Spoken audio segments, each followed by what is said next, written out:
everybody. Welcome back to Music and Beyond. I'm Ernie Crazy Eyes, and today I have James Buckman from Hot Apollo. Hello. What's up, man? How's it going tonight? Pretty well, actually. How about you? I'm good, man. Just here, ready to talk to you and get to know you and your music. Fantastic. That's where I am too. Hell yeah. And can you tell us about the origin story of Hot Apollo and how the band came together? It's just pretty standard stuff. I decided that I needed to start a band after realizing like I couldn't not be in one. You know what I mean?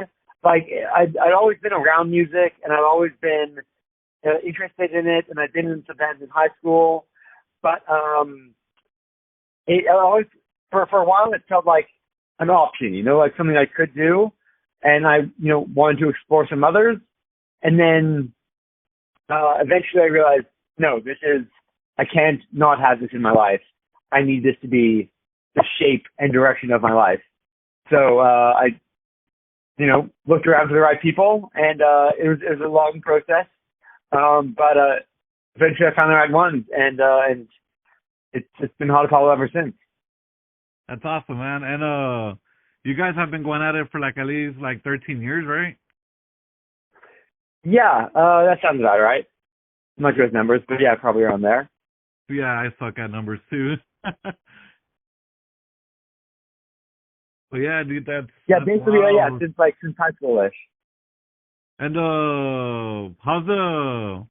Oh wait, first of all, let me ask you this question, because where does the name Hot Apollo come from? So one of the high school bands I was in, a lot of these bands, filled with great people and great musicians, but they didn't quite have the drive. They weren't actually invested in pursuing this. Their lives took them in other directions, and that's totally fine. But one of them was very memorable. There was this classmate named Hart Needles, and he was a big fan of beat poetry. And we were tossing that in back and forth. And he said,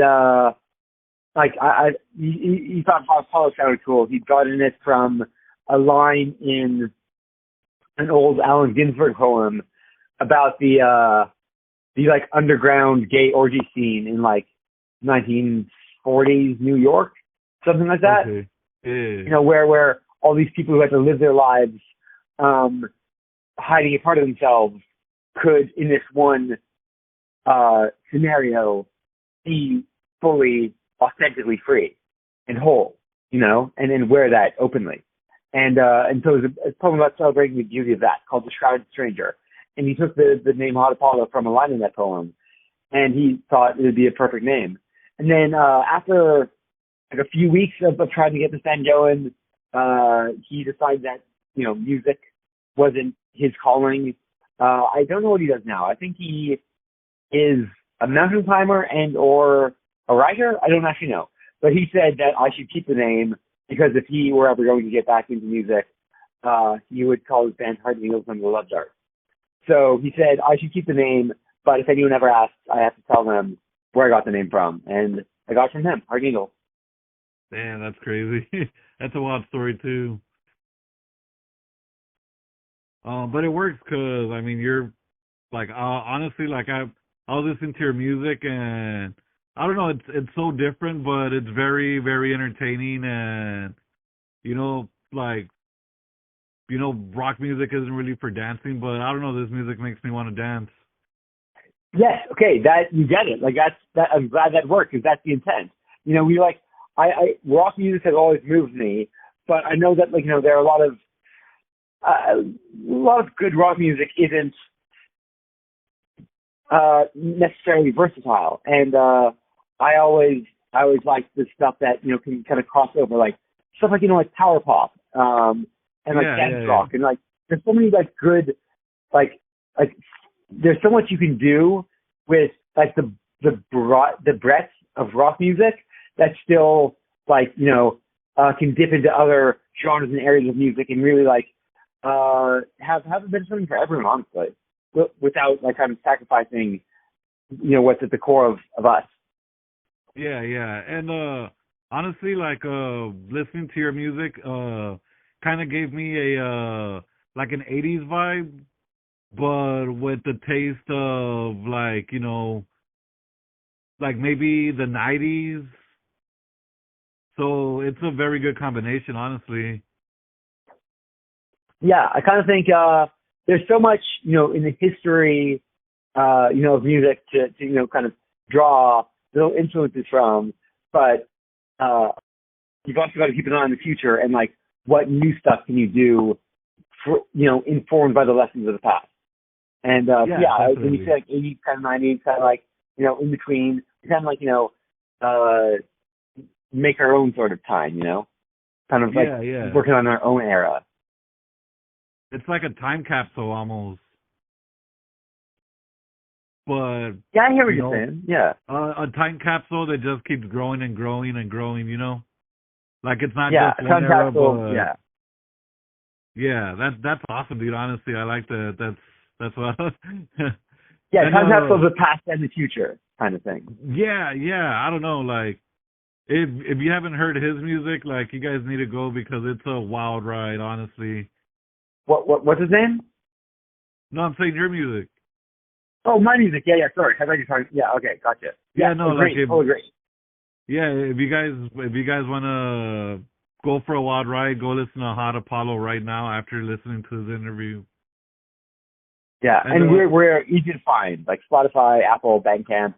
Every YouTube, we have a bunch of music videos, and like anywhere you look for whatever platform you use, we're on there. yeah, yeah, hell yeah. Links will be in the bio. I Oh, mean, in the thank you. description. I mean, description. I will say bio for some reason.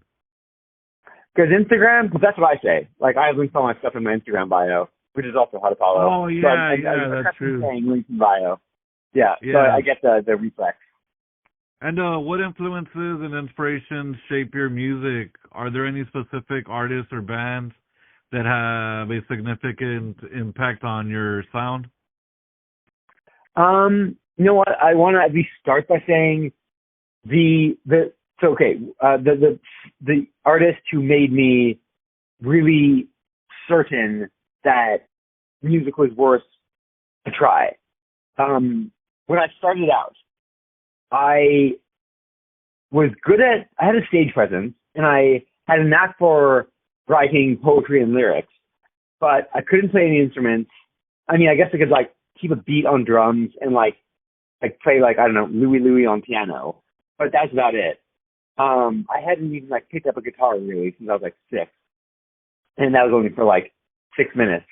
So my singing voice was so bad that the people who wanted to start dance with me because they liked my lyrics wouldn't Yeah. let me sing. They just made me drum. Uh, and again, not very well. And I thought, is it possible to make it as a figure in music if you can't sing or play an instrument, if you only have like lyricism and vibes? And I looked at Iggy Pop, and that dude, again, he started out as a mediocre drummer in high school bands, had no like orthodox singing voice, but he had amazing energy, and he knew what he wanted to sing about.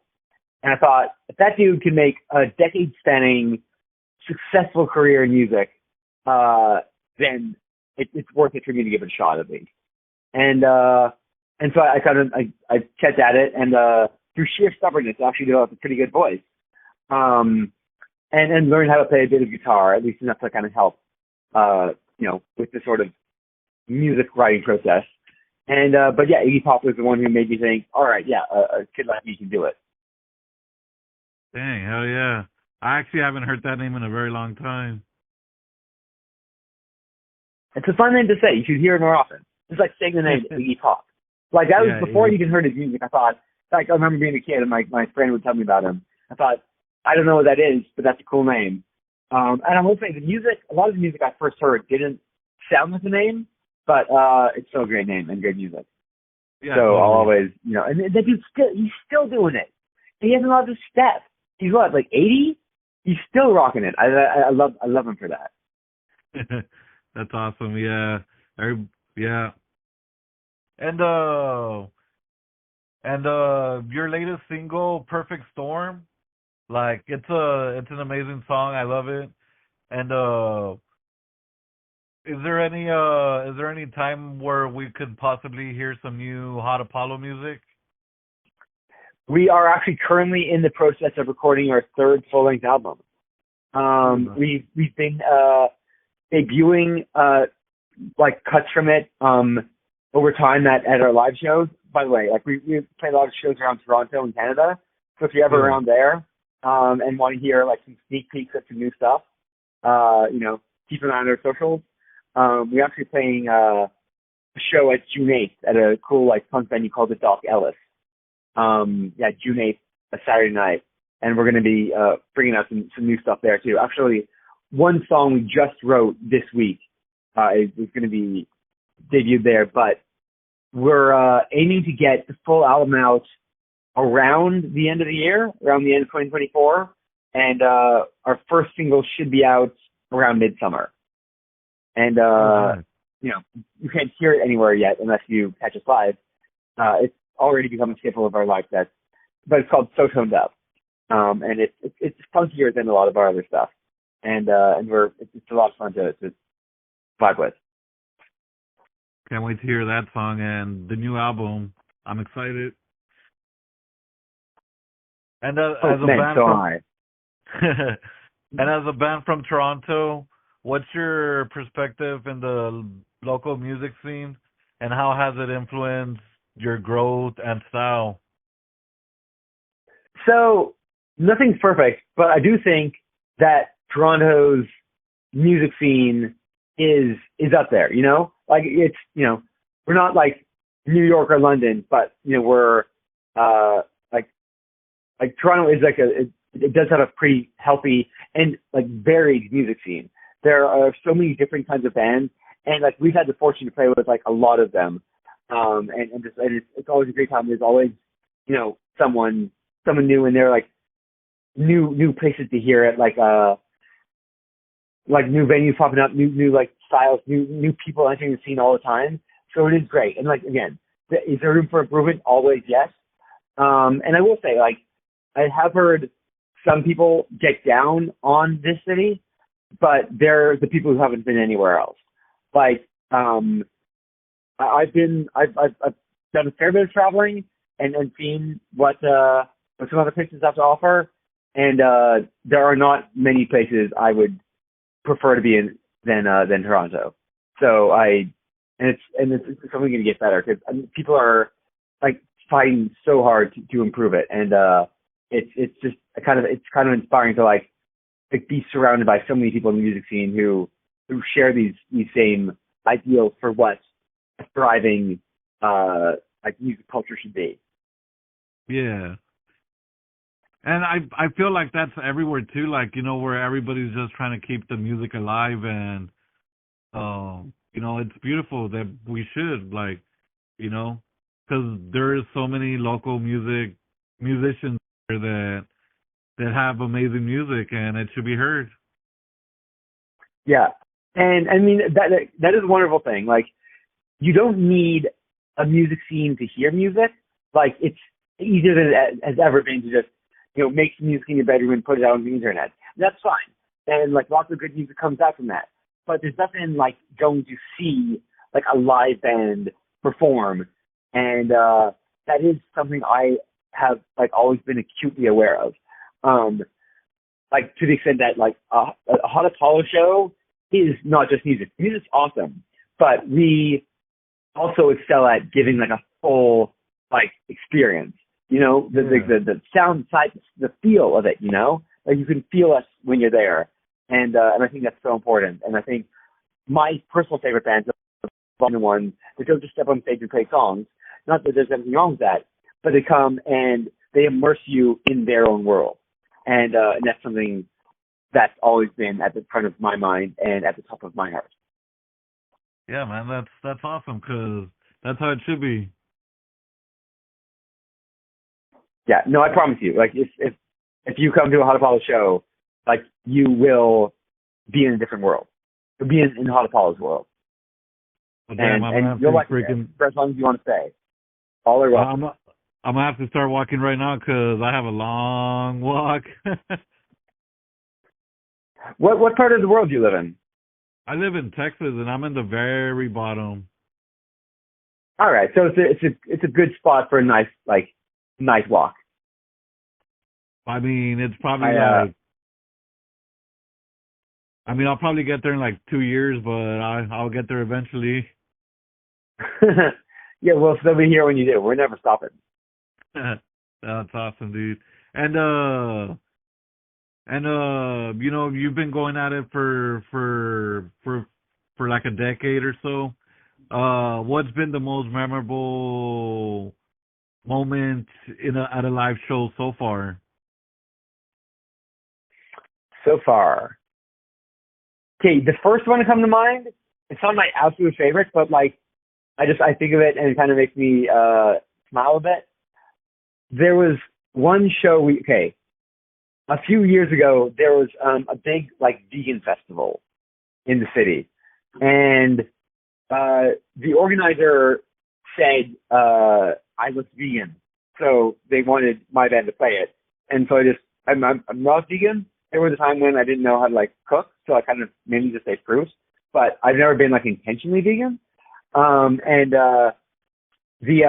just said, hey guys, to the rest of my band, we're gonna play a festival, but you guys need to pretend to be vegan for the day. And they said, yeah, all cool. There's some awesome vegan food. So, but the thing was, like, you know, most music shows, especially, you know, like rock music shows and stuff, they tend to start like at the earliest, like early evening, usually like kind of like 10 at night or something. This one was like in the middle of the afternoon in the summer. So it was like bright daylight. And my guitarist stepped on stage and like started setting his stuff up. He said, and it's also outside. And he said, my guitar looks weird in like natural sunlight.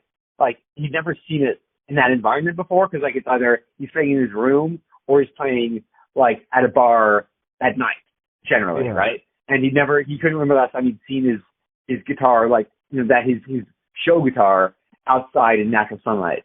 And like his bewilderment at that just always kind of makes me laugh.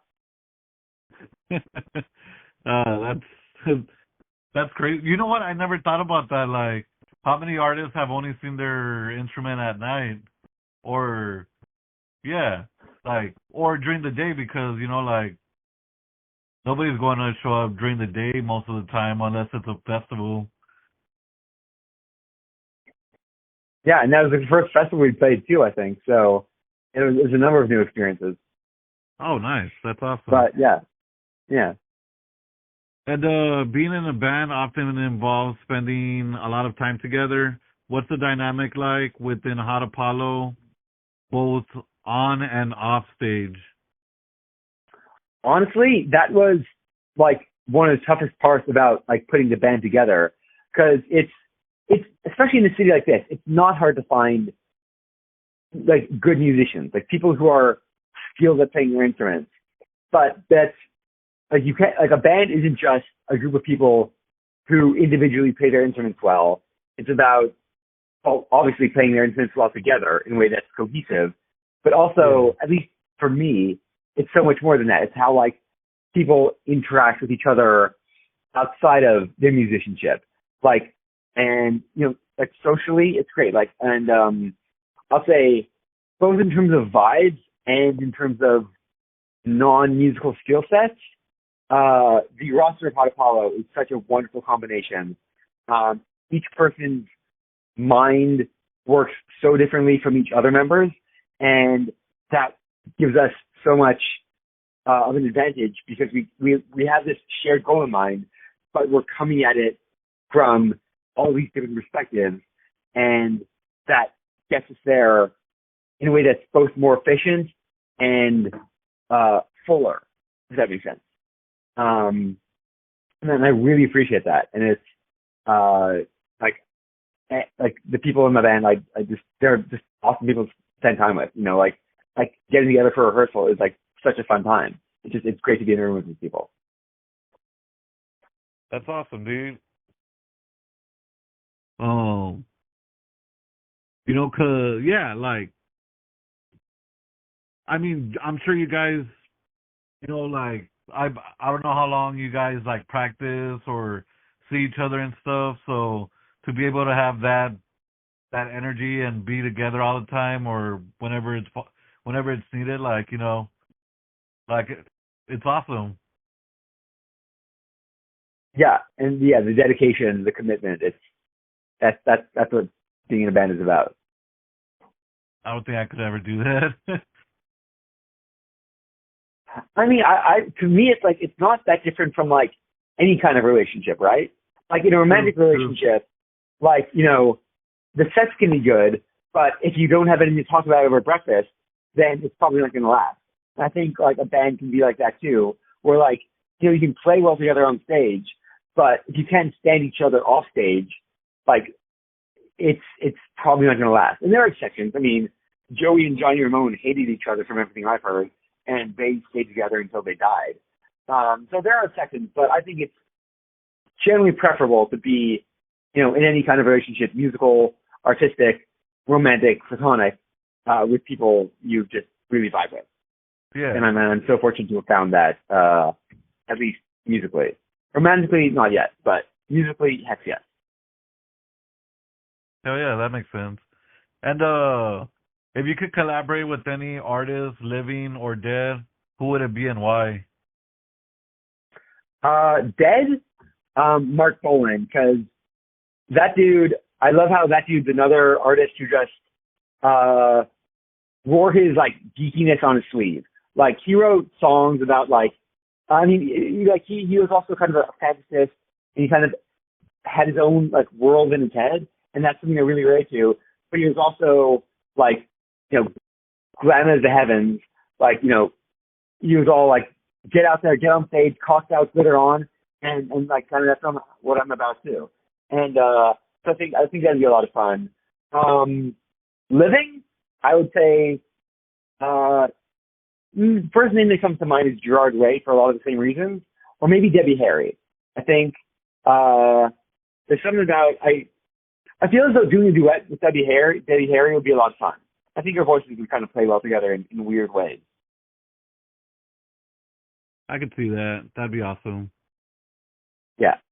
Also, another person who's like I think she's technically like in her 60s or whatever now, but you wouldn't know it because she still has all the energy and vivacity that she did when she was like 30, and it's awesome to see. Oh, dang, yeah. And what's the most unusual or unexpected place Hot Apollo has found inspiration for a song? Hmm. I mean, that's tough for me to answer because I don't really consider any like source of inspiration more unusual than any other. Oh, you know what? Okay, this new song I was talking about, So Toned Up. That's the most recent one that comes to mind because it's kind of a two-part story. I was telling my friend a story about like how I was at this party on the weekend and some person I just met. By the way, my weekend like kind of party outfits tend to be like pretty revealing. If you've seen what I wear on stage or on album covers or in videos, it's basically the same. So I didn't really cover up much. And someone asked me if my chest was real, like if I was wearing a prosthetic chest or something.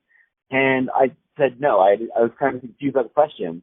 And so I like when I saw my friend like a day or two later, I said, yeah, it's a good party, but like someone asked me if my chest was real, and I didn't really know what to make of that.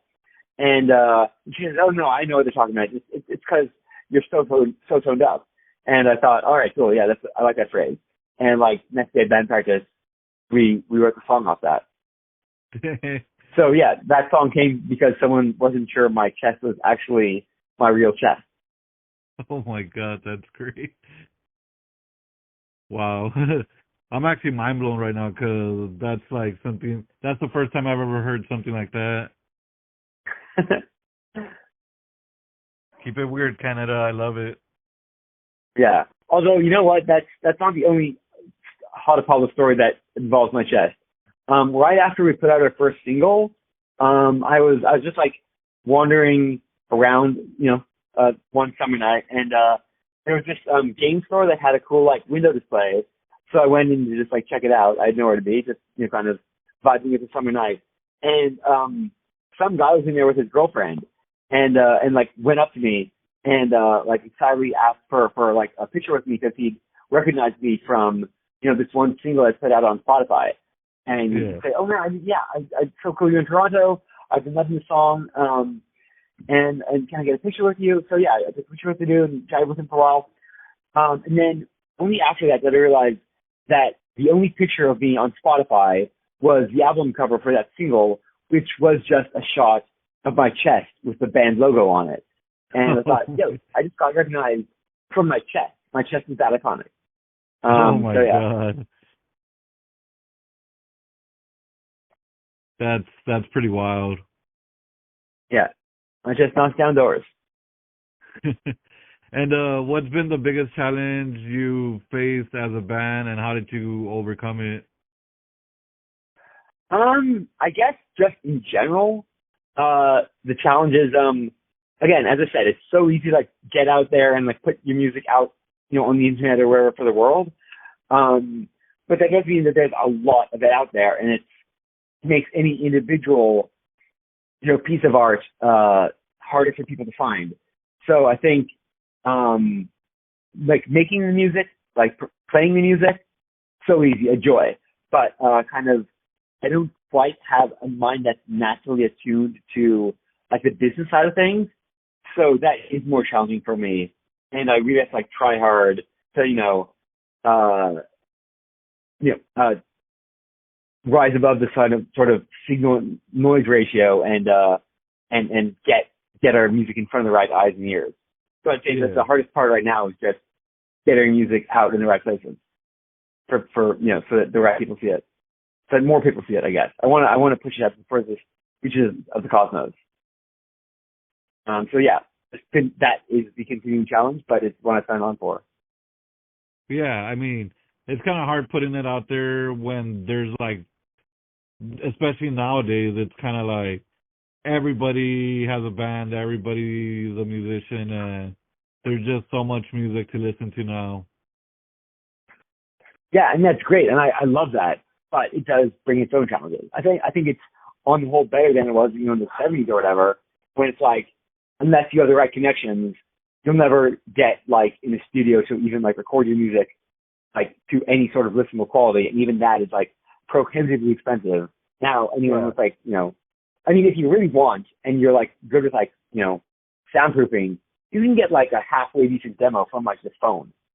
And that's beautiful, if you want to get something good for like radio quality, yeah, you can spend money, and I'm acutely aware of that. But I do think that this sort of ecosystem, the way in which it's more accessible to people without the right connections or means, I think that is a great thing. But yeah, it does have its own pitfalls. Yeah, and I like to end every interview with a fun question, and so if Hot Apollo were to create a signature cocktail, what would it be called, and what ingredients would it have? I know it would be blue and sparkly. I don't drink, so I don't know exactly what ingredients would be great. Blue curacao is the thing, right? That's the thing you can make into drinks.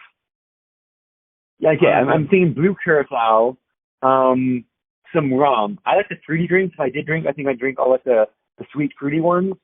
So maybe like some like pineapple, maybe like a banana daiquiri, but like with like some pineapple, some blue curacao, and some Goldschlager to make it sparkly. Oh, and dang. yeah, that's the first thing that comes to mind. There's probably room for like a variation and then customization. What would it be called? The first name that comes to mind, just because it's kind of whimsical, is the Hot Apollo Locktail. But I think that's going to be increasingly hard to say the more of them you've had. I think that's part of the fun. Hot Pollock to, oh, no. Yeah, exactly. And I'm assuming you're sober right now. It's still hard to say. Plus, you get flavor challenge. And Hot Apollo Locktail. Let's order that, guys. Let's go. And where can we find you? Social media wise. Hot Apollo, HOTAPOLLO. That's us on Facebook, Twitter, Instagram, and also, obviously all like music platforms. So search for Hot Apollo anywhere, and you'll find us. And yeah, if you want to reach out to me to tell me, what you think about music or anything else, yeah, DMs are open. Hell yeah, man. And it was fun talking to you, and I'm excited for the new music. You guys should be excited too, because it's great if you haven't heard it. And can't wait for the new album. And if you're in Toronto, go watch this guy do his thing. And remember, everybody, that without music, life would be a mistake.